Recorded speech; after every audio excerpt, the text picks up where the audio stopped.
Hello everyone and welcome back to our channel Biology Impulse. Today in this session we will talk about chapter number 9 of class 11th, that is biomolecules. In the previous video of this chapter we have already discussed the half of this chapter. Now in this session we will discuss about the remaining portion of this chapter and we will start with the dynamic state of the body constituent, that is the concept of metabolism. तो जितने भी molecules होते हैं उन सब का turnover होता है। टर्नओवर होने का मतलब है कि ये जो मॉलिक्यूल्स हैं ये लगातार चेंज हो रहे होते हैं, या तो ये किसी दूसरे बायोमॉलिक्यूल के अंदर चेंज हो रहे होते हैं या फिर ये किसी और चीज़ से बन रहे होते हैं। यानी कि हमारे शरीर के अंदर हर टाइम पे या तो कोई चीज़ बन रही होती है या फिर किसी चीज़ का ब्रेकडाउन हो रहा होता है। अब जो एक इससे रिलेटेड टर्म आती है that is metabolism. It is a series of chemical reactions that occur in a living organism to sustain life. यानी कि मेटाबॉलिज्म एक केमिकल रिएक्शन की सीरीज़ है जो कि हमारे लिविंग ऑर्गेनिजम्स के अंदर चलती रहती है ताकि हमें एनर्जी प्रोवाइड होती रहे और हम कंटिन्यूसली सर्वाइव कर पाएँ. अब ये जो मेटाबॉलिज्म है ये इन्हीं मॉलिक्यूल्स के फॉर्मेशन या ब्रेकडाउन की वजह से ही पॉसिबल होता है. The substances made or used when the body break down the food, drugs or chemicals is known as metabolites. यानी कि वो substances जो कि या तो बन रहे हैं या फिर यूज़ में आ रहे हैं जब बॉडी किसी फूड का या किसी ड्रग का ब्रेकडाउन करवा रही है उनको हम बोलते हैं मेटाबोलाइट्स. अब ये जो मेटाबोलाइट्स हैं ये एक दूसरे के अंदर चेंज होते रहते हैं, कन्वर्ट होते रहते हैं एक पाथवे के अंदर जिसको बोला जाता है मेटाबॉलिक पाथवे. अब यही जो फ्लो होता है मेटाबोलाइट्स का इसी को बोला जाता है dynamic state of body constituent. यानी कि अगर इस टॉपिक को हम बिल्कुल सिंपल भाषा में बात करें तो यहाँ पे क्या हो रहा है कि हमारे सभी मॉलिक्यूल्स का एक टर्नओवर है. यानी कि सारे मॉलिक्यूल्स कन्वर्ट हो रहे हैं, या तो कोई चीज़ बन रही है या फिर कोई चीज़ टूट रही है. अब जो चीज़ बन रही है या फिर यूज़ में आ रही है उसको हम बोलते हैं मेटाबोलाइट्स.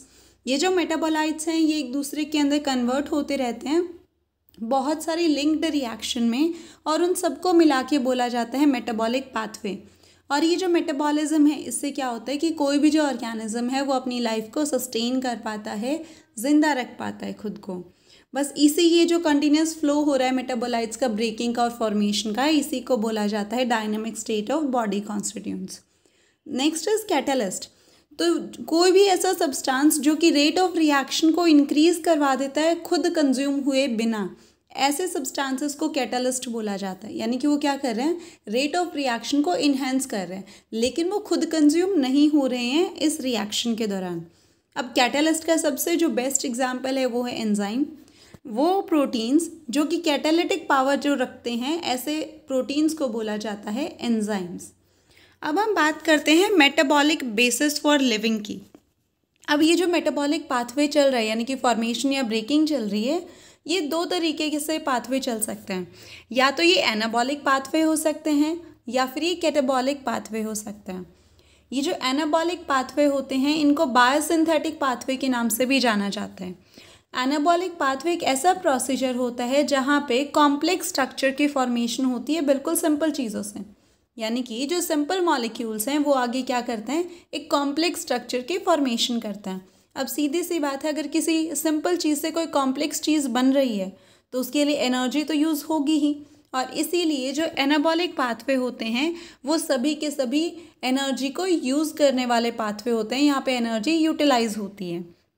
वहीं पे अगर हम कैटाबॉलिक पाथवे की बात करें तो ये ऐसा प्रोसेस होता है जहाँ पे सिंपल चीज़ों से जो कॉम्प्लेक्स चीज़ें हैं वो बनती हैं.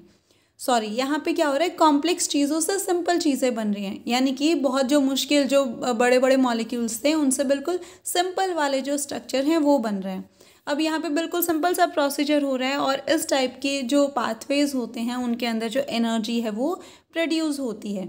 अब एनाबॉलिक और कैटाबॉलिक पाथवे के अंदर एनर्जी यूटिलाइज हो रही है कि प्रोड्यूस हो रही है, उसको याद रखने का सिंपल बेसिक तरीका यही है कि यहाँ पे क्या हो रहा है, सिंपल चीज़ों से मुश्किल की तरफ जा रहे हैं हम. तो अगर कॉम्प्लेक्स स्ट्रक्चर बनाएंगे तो एनर्जी यूज़ पक्का होगी. वहीं पे कैटाबॉलिक के अंदर क्या हो रहा है, जो कॉम्प्लेक्स चीज़ें थी उनसे हम बिल्कुल सिंपल मॉलिक्यूल्स बना रहे हैं तो यहाँ पे इस टाइम पे जो एनर्जी है वो प्रोड्यूस होगी. अब इन दोनों का एग्जाम्पल देख लेते हैं कि जो बहुत सारे अमाइनो एसिड हैं वो क्या करते हैं, प्रोटीन की चेन बनाते हैं. तब यहाँ पे क्या हो रहा है, अमाइनो एसिड क्या हैं, बिल्कुल सिंपल से हैं. उनसे क्या बन रही है, पूरी प्रोटीन्स की असेंबली हो रही है. तो यानी कि कॉम्प्लेक्स स्ट्रक्चर की फॉर्मेशन हो रही है. तो यहाँ पे एनर्जी यूटिलाइज होगी। वहीं पे जो ग्लूकोज है वो क्या होता है, लैक्टिक एसिड के अंदर कन्वर्ट होता है मसल्स के अंदर। उस दौरान क्या हो रहा है, एनर्जी प्रोड्यूस हो रही है।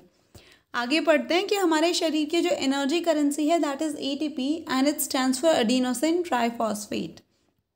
अगला टॉपिक है that is living state. The living state is a non equilibrium steady state to able to perform the work. यानी कि ये जो लिविंग स्टेट है ये एक non equilibrium steady state condition है जिसकी मदद से हम हमारा जो भी काम है उसको परफॉर्म कर पाते हैं, कंप्लीट कर पाते हैं। जो लिविंग प्रोसीजर हैं इनके अंदर कांस्टेंट एफर्ट चल रहा होता है सो दैट कि ये इक्विलिब्रियम के अंदर ना आए। अब इक्विलिब्रियम के अंदर ना आए इसको अचीव किया जाता है इनपुट एनर्जी की मदद से।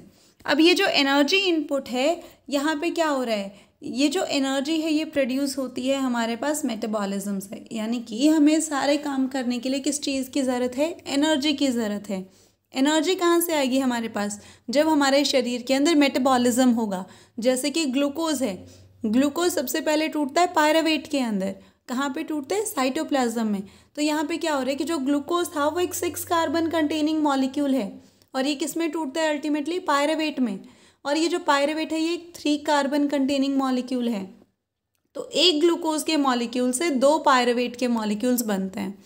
अब ये जो पायरावेट है ये एरोबिक रेस्पिरेशन के दौरान और सिंपल फॉर्म में टूट जाता है और CO2 H2 और एनर्जी की फॉर्मेशन करता है।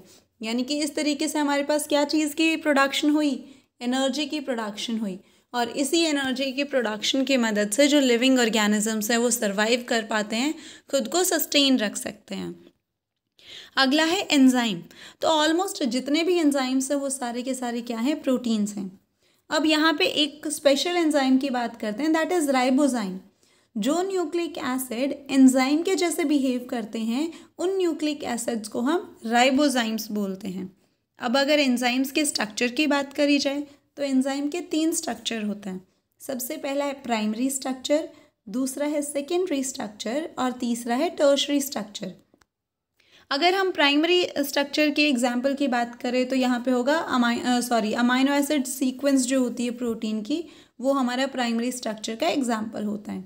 वहीं अगर हम टर्शरी स्ट्रक्चर की बात करें तो यहाँ पे क्या होता है कि जो बैकबोन होती है प्रोटीन्स की वो अपने आप को फोल्ड कर लेती है, जिसकी वजह से यहाँ पे क्रिस क्रॉस चेन की फॉर्मेशन होने लगती है और जिसकी वजह से यहाँ पे बहुत सारे जो सर्विसेज या फिर जो पॉकेट्स हैं वो बन जाती हैं। ऐसी ही जो एक पॉकेट होती है उसको हम बोलते हैं एक्टिव साइट। अब एंजाइम के अंदर एक्टिव साइट का होना बहुत ज़्यादा इम्पॉर्टेंट है, यही सबसे मेन जो रोल है वो प्ले करती है।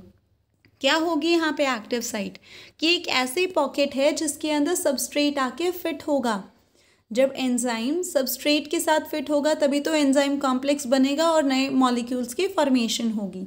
तो एक्टिव साइट होती है हर एक एंजाइम के पास और वो एक्टिव साइट करती क्या है, सबस्ट्रेट के साथ फिट हो जाती है।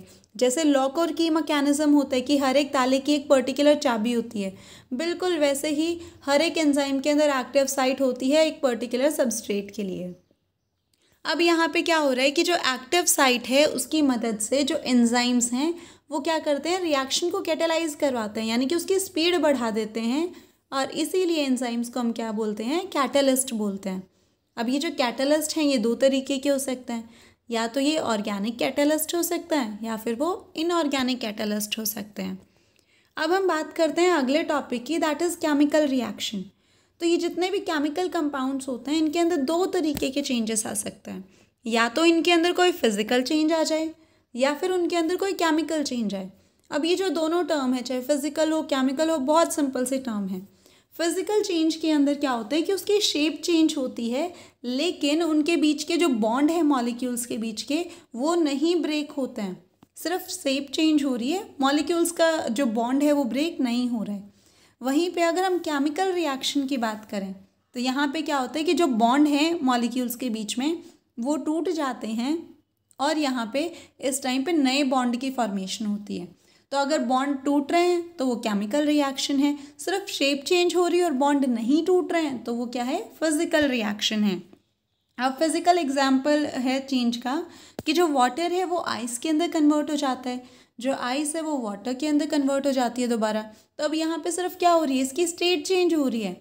जो लिक्विड है वाटर और जो आइस है वो सॉलिड है, तो यहाँ पे सिर्फ उसकी शेप चेंज हो रही है, लेकिन उसके बीच के जो मॉलिक्यूल्स थे उनका जो बॉन्ड था वो ब्रेक नहीं हो रहा है।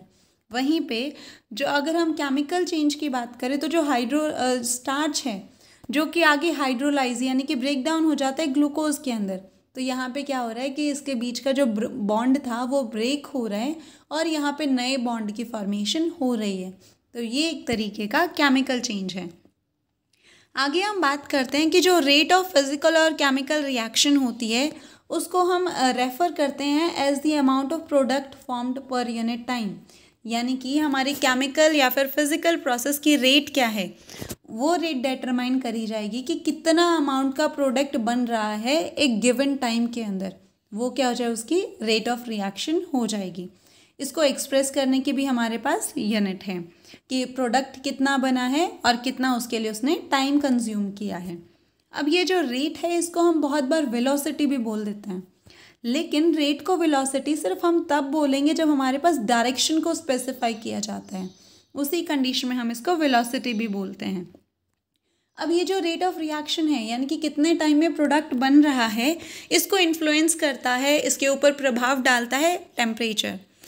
टेम्परेचर को इन्फ्लुएंस करने के लिए यहाँ पे हमारे पास एक थंब रूल है कि यहाँ पे जो रेट ऑफ रिएक्शन है वो डबल भी हो सकती है और डिक्रीज़ भी हो सकती है हाफ में, अगर जो टेम्परेचर चेंज है वो ईदर डायरेक्शन के अंदर 10 डिग्री ज़्यादा चेंज आता है।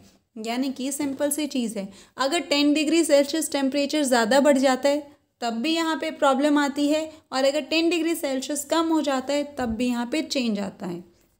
तो सिंपल सी चीज़ है ये। अब जो reaction catalysed bye enzyme proceed very fast, यानी कि वो रिएक्शंस जिनके अंदर कैटलिस्ट आके जुड़ जाते हैं यानी कि रेट ऑफ रिएक्शन को इन्हांस करवा देते हैं, तो जो ऐसी रिएक्शंस वो बहुत जल्दी जल्दी प्रोसीड करती हैं, यानी बहुत जल्दी जल्दी वो रिएक्शन कंप्लीट हो जाती है।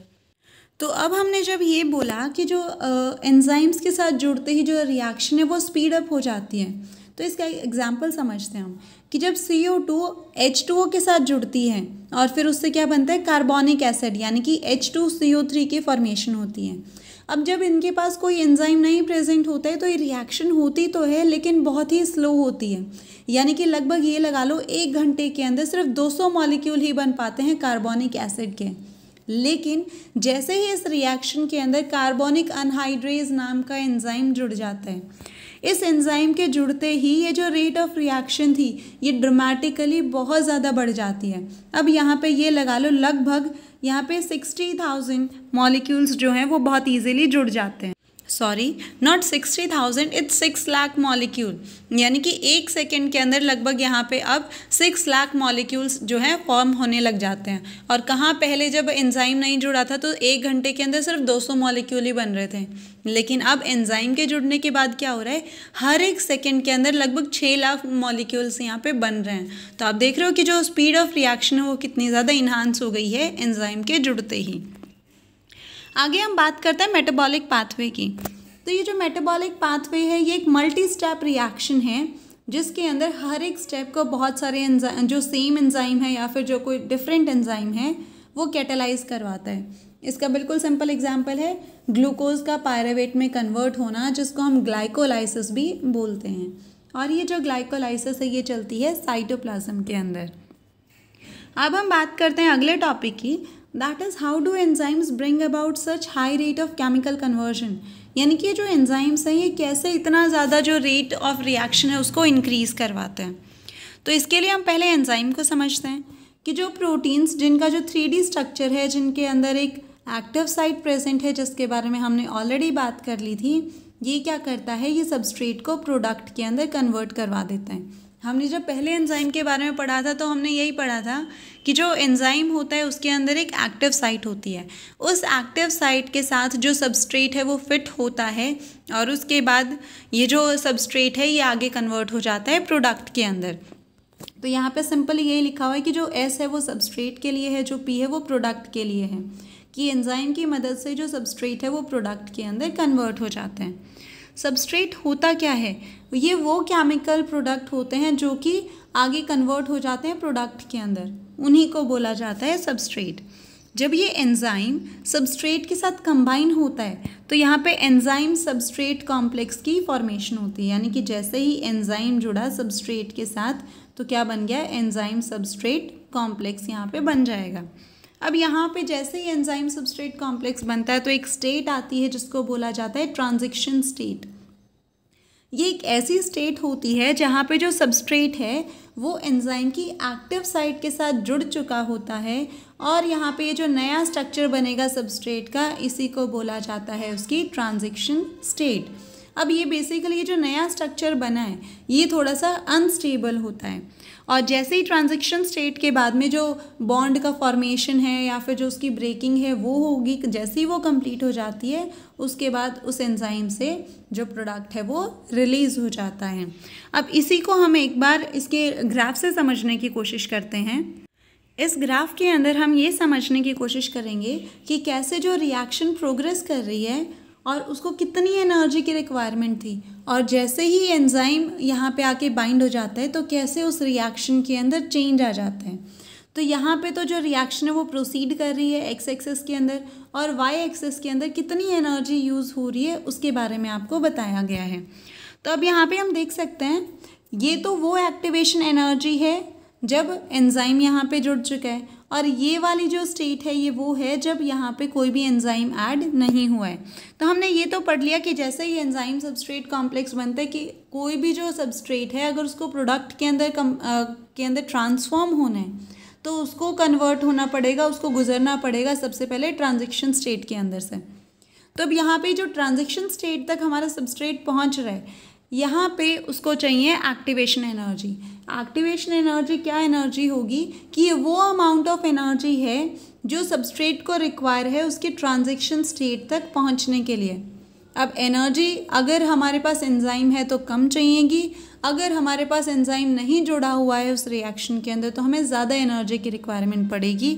यही चीज़ इन्होंने आपको इस ग्राफ में समझाई है कि यहाँ पे देखिए कोई एंजाइम नहीं जुड़ा हुआ है तो यहाँ पे उस सबस्ट्रेट को ट्रांजिशन स्टेट तक पहुँचने के लिए ज़्यादा एनर्जी की रिक्वायरमेंट हो रही है।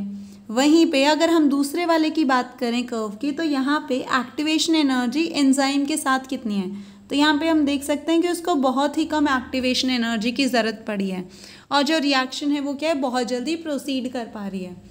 तो यानी कि सबस्ट्रेट को जो ट्रांजिशन स्टेट तक पहुंचने के लिए एनर्जी चाहिए थी उसको हमने बोला एक्टिवेशन एनर्जी। और जब कोई एंजाइम नहीं जुड़ा हुआ होता है तो उस सबस्ट्रेट को ट्रांजिशन स्टेट तक पहुंचने के लिए बहुत ज़्यादा एक्टिवेशन एनर्जी चाहिए, जिसके लिए उसको रिएक्शन को कंप्लीट करने में उसको वक्त लग जाता है और ये जो रिएक्शन है बहुत स्लो प्रोसीड करती है। लेकिन जैसे ही यहाँ पे एंजाइम आके जुड़ जाते हैं तो ये क्या करता है, उस ट्रांजिशन स्टेट तक के लिए जो एक्टिवेशन एनर्जी चाहिए थी उसको बहुत ही कम कर देता है, जिसकी वजह से जो रिएक्शन है वो बहुत जल्दी ही आगे प्रोसीड कर जाती है और प्रोडक्ट के अंदर उसकी फॉर्मेशन हो जाती है। अब हम बात करने वाले हैं अगले टॉपिक के बारे में, that is nature of enzyme action, यानी कि जो एंजाइम है ये किस तरीके से काम करते हैं। तो ये जो कैटालिटिक साइकिल चलती है हमारे एंजाइम एक्शन की, उसके अंदर बेसिकली 4 मेन पॉइंट हैं। तो सबसे पहले हम फर्स्ट पॉइंट के बारे में बात करते हैं कि जो सबस्ट्रेट है वो हमेशा एक्टिव साइट के साथ बाइंड करता है एंजाइम की और उसके अंदर अच्छे से फिट हो जाता है।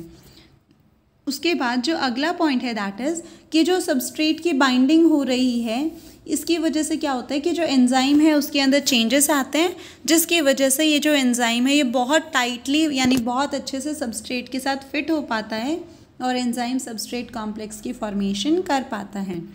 तीसरा स्टेप है that is the activation site of the active site of the enzyme now in close proximity of the substrate break the chemical bond of the substrate and the new enzyme product complex is formed. यानी कि अब यहाँ पे क्या हो रहा है कि बहुत अच्छे से फिट हो चुका है सबस्ट्रेट के साथ जो हमारा एंजाइम है ये। उसके बाद अब ये क्या करेगा कि उस सबस्ट्रेट के जो केमिकल बॉन्ड हैं उनको ब्रेक कर देगा और जो नए कॉम्प्लेक्सेस हैं उनकी ये फॉर्मेशन करेगा। अब फिर लास्ट स्टेप के अंदर क्या होगा कि जो एनर्जी है वो रिलीज़ होगी जैसे यहाँ पे प्रोडक्ट की फॉर्मेशन होती है और यहाँ पे अब फिर से अब ये जो एंजाइम है ये फ्री हो जाता है और अगले मॉलिक्यूल यानी कि अगले सबस्ट्रेट के साथ बाइंड करने के लिए फिर से रेडी हो जाता है और फिर से एक नई अपनी कैटालिटिक साइकिल को ये बना लेते हैं। तो सिंपली हम इसको समझते हैं कि किस तरीके से हुआ। जैसे ही एंजाइम के साथ जुड़ा सबस्ट्रेट तो यहाँ पे किस चीज़ की फॉर्मेशन हुई, एंजाइम सबस्ट्रेट कॉम्प्लेक्स की फॉर्मेशन हुई। एंजाइम सबस्ट्रेट कॉम्प्लेक्स की फॉर्मेशन होने के बाद क्या हुआ कि इसके अंदर जो एंजाइम है उसने चेंजेस लेके आया, जिसकी वजह से उसके जो बॉन्ड है उसकी ब्रेकिंग हुई। तो यहाँ पे और बॉन्ड ब्रेकिंग के बाद बन गया प्रोडक्ट। अब जैसे यहाँ पे प्रोडक्ट बन चुका है एंजाइम प्रोडक्ट, तो अब यहाँ से एंजाइम अलग हो जाएगा और जो प्रोडक्ट है वो अलग हो जाएगा और ये जो पूरा एक्शन था एंजाइम का वो कंप्लीट हो जाएगा। अब हम बात करते हैं अगले टॉपिक की, that is factor affecting the enzyme action. यानी कि कौन कौन से ऐसे फैक्टर हैं जो कि इस हमारी एंजाइम की एक्टिविटी को अफेक्ट कर सकते हैं। तो यहाँ पे दो मेन फैक्टर हैं। सबसे पहला है टेम्परेचर और पीएच और दूसरा है कॉन्सेंट्रेशन ऑफ सबस्ट्रेट। तो हम यहाँ पे सबसे पहले बात करेंगे टेम्परेचर और पीएच के बारे में। तो जो हर एक एंजाइम है वो अपने एक बेस्ट टेम्परेचर और पीएच पे अपना सबसे अच्छा काम करता है और उसी को उसका ऑप्टिमम पीएच या टेम्परेचर बोला जाता है। यानी कि जो एंजाइम जिस टेम्परेचर पे सबसे अच्छे तरीके से फंक्शन कर रहा है, यानी सबसे बेस्ट फंक्शन कर रहा है, उसी टेम्परेचर को उस एंजाइम का ऑप्टिमम टेम्परेचर बोला जाता है और जिस पीएच पे वो अपना बेस्ट फंक्शन कर रहा है उसको बोला जाता है ऑप्टिमम पीएच। अब अगर इस ऑप्टिमम पीएच से टेम्परेचर को या पीएच को ऊपर या नीचे लेके जाया जाता है तो उसकी वजह से जो एंजाइम एक्शन की एक्टिविटी है वो अफेक्ट होगी। अगर यहाँ पे एंजाइम को लो टेम्परेचर यानी कि टेम्परेचर कम कर दिया जाता है, उस ऑप्टिमम टेम्परेचर से कम पहुँचाया जाता है वहाँ तक टेम्परेचर, तो उसकी वजह से जो एंजाइम है वो इनएक्टिव हो जाता है, यानी कि काम नहीं करता है। वहीं पे अगर उस टेम्परेचर पे और ज़्यादा टेम्परेचर को बढ़ा दिया जाए उस ऑप्टिमम टेम्परेचर से, तो उस टाइम पे जो एंजाइम है वो डीनेचर हो जाएंगे। इसका सबसे बेस्ट एग्जांपल हम हमारा बॉडी टेम्परेचर की बात करते हैं कि हमारी बॉडी के अंदर जितने भी एंजाइम्स हैं वो ऑप्टिमम फंक्शन करते हैं अराउंड 37 डिग्री सेल्सियस पे, ऑलमोस्ट एंजाइम्स। अब इसीलिए हमारी जो बॉडी है वो हेमियोस्टेसिस करती है ताकि वो जो इंटरनल बॉडी टेम्परेचर है उसको कॉन्स्टेंटली मेंटेन किया जाए, क्योंकि अगर उससे टेम्परेचर ज़्यादा बढ़ा तो हमारी बॉडी के एंजाइम डीनेचर हो जाएंगे और अगर इस 37 डिग्री सेल्सियस से कम हुआ तो जिन एंजाइम्स का ऑप्टिमम टेम्परेचर 37 डिग्री है वो उससे कम होते ही इनएक्टिव हो जाएंगे। तो ये जो टेम्परेचर और पीएच है ये अफेक्ट करते हैं एंजाइम की एक्टिविटी को। जो सेकेंड मेन पॉइंट है that is concentration of substrate. तो जैसे ही सबस्ट्रेट का कॉन्सेंट्रेशन इंक्रीज़ होता है, जो वेलोसिटी होती है एंजाइम एक्शन की वो भी पहले क्या होती है, इंक्रीज़ हो जाती है। लेकिन जैसे ही वो अपने वी मैक्स तक पहुंचती है यानी अपने मैक्सिमम लिमिट तक पहुंचती है, वो उसके आगे फिर एक्सीड नहीं कर पाती है। इसके अलावा जो एंजाइम एक्टिविटी होती है ये सेंसिटिव होती है कुछ स्पेसिफिक केमिकल्स के, जो कि एंजाइम्स के साथ बाइंड करते हैं। अब इन्हीं एक स्पेसिफिक केमिकल की हम बात कर रहे हैं, that is inhibitor. When the binding of the chemical shut off the chemical activities, the process is called as inhibition। यानी कि जैसे ही हमने बात करी थी ना पहले पॉइंट में कि कुछ केमिकल्स हैं जिनको लेके हमारे एंजाइम्स काफ़ी सेंसिटिव होते हैं, तो जब कुछ ऐसे केमिकल्स हमारे एंजाइम के साथ जुड़ जाते हैं तो उसकी वजह से जो हमारे जो एंजाइम की एक्टिविटी होती है वो बंद हो जाती है और इस टाइप के केमिकल्स को बोला जाता है इनहिबिटर्स। यानी सिंपली वो केमिकल्स जब वो हमारे एंजाइम के साथ जुड़ जाते हैं तो वो क्या करते हैं, हमारे एंजाइम की एक्टिविटी को बंद करवा देते हैं और ऐसे केमिकल्स को हम इनहिबिटर्स बोलते हैं। इस प्रोसीजर को हम इनहिबिशन बोलते हैं और वो जो केमिकल्स हैं उनको हम इनहिबिटर्स बोलते हैं। अब इससे रिलेटेड एक स्पेसिफिक इनहिबिटर की हम यहाँ पे बात करेंगे, दैट इज़ कॉम्पिटिटिव इनहिबिटर। इस कंडीशन के अंदर ये जो केमिकल है जिसको हम इनहिबिटर बोल रहे हैं, ये क्या करते हैं, सबस्ट्रेट के साथ इसका जो स्ट्रक्चर है वो बहुत ज़्यादा रिजेंबल करता है, जिसकी वजह से अब सबस्ट्रेट और इनहिबिटर के बीच में कंपटीशन होने लगता है एंजाइम की एक्टिव साइट के साथ जुड़ने के लिए। और अगर यहाँ पे ये इनहिबिटर जुड़ जाता है एक्टिव साइट के साथ, जिसकी वजह से वो क्या करता है, एंजाइम की एक्टिविटी को इनहिबिट कर देता है और इस टाइप के इनहिबिटर्स को बोला जाता है कॉम्पिटिटिव इनहिबिटर्स। यानी सिंपली क्या है कि यहाँ पे जो केमिकल है जो कि इनहिबिटर के जैसे फंक्शन कर रहा है, उसका मॉलिक्यूलर स्ट्रक्चर हमारा जो सबस्ट्रेट है उसके स्ट्रक्चर के साथ बहुत ज़्यादा सिमिलर है। और हमने यही पढ़ा था कि हर एक जो एक्टिव साइट होती है एंजाइम की वो अपने सबस्ट्रेट को लेके काफ़ी ज़्यादा स्पेसिफिक होती है। अब दोनों का स्ट्रक्चर सिमिलर है तो दोनों ही यहाँ पे कंपटीशन करते हैं एक्टिव साइट के साथ बाइंड होने के लिए। अगर यहाँ पे बाय चांस ये कॉम्पिटिटिव इनहिबिटर आके बाइंड हो जाते हैं तो उसकी वजह से जो एंजाइम की एक्टिविटी होती है वो बंद हो जाती है और इस टाइप के इनहिबिटर को ही हम कॉम्पिटिटिव इनहिबिटर बोलते हैं। एग्जाम्पल है Inhibition of succinic dehydrogenase by the malonate which closely resemble the substrate succinate in the structure. अगला टॉपिक है that is classification and the nomenclature of enzyme, यानी कि जो एंजाइम हैं उनकी नेमिंग और उनका जो नॉमेनक्लेचर है वो किस तरीके से दिया गया है। तो जो एंजाइम्स हैं उनको 6 क्लासेस के अंदर डिवाइड किया गया है with each 4 to 13 subclasses and named accordingly by the 4-digit number. तब जो सबसे पहला क्लासिफिकेशन है दैट इज़ ऑक्सीडोरिडक्टेज, जिसको हम डिहाइड्रोजिनेज नाम से भी जानते हैं। तो यहाँ पे क्या होता है, जो एंजाइम है वो कैटेलाइज करता है ऑक्सीडो रिडक्शन को between 2 substrate, that is substrate पहला सबस्ट्रेट है हमने जिसको एस से डिनोट किया और एस डैश से हमने दूसरे सबस्ट्रेट को डिनोट किया, यानी कि यहाँ पे 2 सबस्ट्रेट के बीच में जो एंजाइम ऑक्सीडो रिडक्शन करवाता है उसको हम बोल देते हैं ऑक्सीडो रिडक्टेज या फिर डिहाइड्रोजिनेज। अब जो सेकेंड क्लास है दैट इज ट्रांसफरेज। तो यहाँ पे the enzyme catalysing a transfer of a group G between a pair of substrate S and H dash, यानी कि यहाँ पे जो सबस्ट्रेट का पेयर है उसके बीच में यहाँ पे ट्रांसफ़र हो रहा है एक ग्रुप का। जो एंजाइम ऐसे ट्रांसफ़र करवाते हैं उनको हम बोल देते हैं ट्रांसफरेज। तीसरा है हाइड्रोलेज, यानी कि वो एंजाइम्स जो कि हाइड्रोलाइसिस करवाते हैं, चाहे वो ईस्टर का हो, ईथर का हो या फिर पेप्टाइड का हो, ग्लाइकोसाइड का हो या फिर कार्बन कार्बन के बीच में हो, इस टाइप के एंजाइम्स जो कि हाइड्रोलाइज करवाते हैं उन एंजाइम्स को, ऐसी क्लास को हम बोलते हैं हाइड्रोलेज। अब जो अगला है दैट इज़ लाइज। जो एंजाइम्स कैटेलाइज करवाते हैं removal of a group from the substrate by the mechanism other than the hydrolysers learning double bond, यानी कि ये ऐसे ग्रुप ऑफ एंजाइम हैं जो कि किसी भी ग्रुप को रिमूव करवाते हैं सबस्ट्रेट से, लेकिन हाइड्रोलाइसिस के प्रोसीजर को छोड़ के ऐसे सारे ग्रुप ऑफ एंजाइम्स को रखा जाता है लाइसेस वाली क्लास के अंदर। Next one is isomerase. इस क्लास के अंदर उन सारे एंजाइम्स को रखा जाता है जो कि इंटर कन्वर्जन करवाते हैं, चाहे वो ऑप्टिकल हो, जियोमेट्रिक हो या फिर पोजिशनल आइसोमर्स का। The last class is ligase. ये ऐसे एंजाइम्स का ग्रुप है जो कि लिंकिंग करवाते हैं 2 कंपाउंड्स के बीच में। एग्जाम्पल है the enzymes which catalyse the joining of carbon and oxygen. इसके अलावा ये और सारे बॉन्ड के बीच में भी जो लिंकिंग का यानी कि जोड़ने का काम कर रहा है, ऐसे ग्रुप ऑफ एंजाइम्स को हम लाइगेज भी बोलते हैं। Now the last topic is cofactors. ये कुछ ऐसे नॉन प्रोटीन कॉन्स्टिट्यूएंट होते हैं एंजाइम के जो कि एंजाइम को और ज़्यादा कैटेलिटिकली एक्टिव बना देते हैं, यानी कि सिंपली क्या है, नॉन प्रोटीन कॉन्स्टिट्यूएंट है एंजाइम के जो कि क्या करते हैं एंजाइम को और ज़्यादा कैटेलिटिक यानी कि और ज़्यादा स्पीड ऑफ रिएक्शन को बढ़ाने में मदद करवाते हैं। जो ऐसा प्रोटीन इसके अलावा ये तो थे नॉन प्रोटीन वाला पोर्शन। अब जो प्रोटीन पोर्शन होता है एंजाइम का उसको हम बोल देते हैं एपो एंजाइम, और जो नॉन प्रोटीन वाला पोर्शन होता है उसको हम बोल देते हैं कोफैक्टर्स। अब ये जो कोफैक्टर्स हैं ये 3 तरीके के हो सकते हैं, या तो ये प्रोस्थेटिक ग्रुप हो सकता है, या ये कोएंजाइम हो सकता है, या फिर ये मेटल आयंस हो सकते हैं। प्रोस्थेटिक ग्रुप के अंदर ऑर्गेनिक कंपाउंड्स आएंगे, कोएंजाइम्स के अंदर ऑर्गेनिक कंपाउंड्स आएंगे जिनके अंदर ट्रांजिट एसोसिएशंस होंगे, और जो मेटल है उनका एग्जाम्पल होगा जिंक वगैरह। हम अगर प्रोस्थेटिक ग्रुप के बारे में बात करें तो ये ऐसे ऑर्गेनिक कंपाउंड्स होते हैं जो कि एपो एंजाइम्स के साथ बहुत ज़्यादा टाइटली बाउंड होते हैं। एग्जाम्पल है इसका दैट इन परऑक्सीडेज और catalase which catalyse the breakdown of hydrogen peroxide heme is a prosthetic group. The essential chemical compound of any coenzymes are vitamins.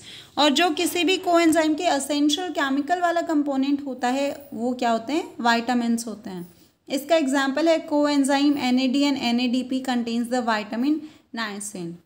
So that's all for today. If you have liked the video, then please do not forget to like, share and subscribe our channel. Also, you can tell us your views in our comment section as well. Thank you so much.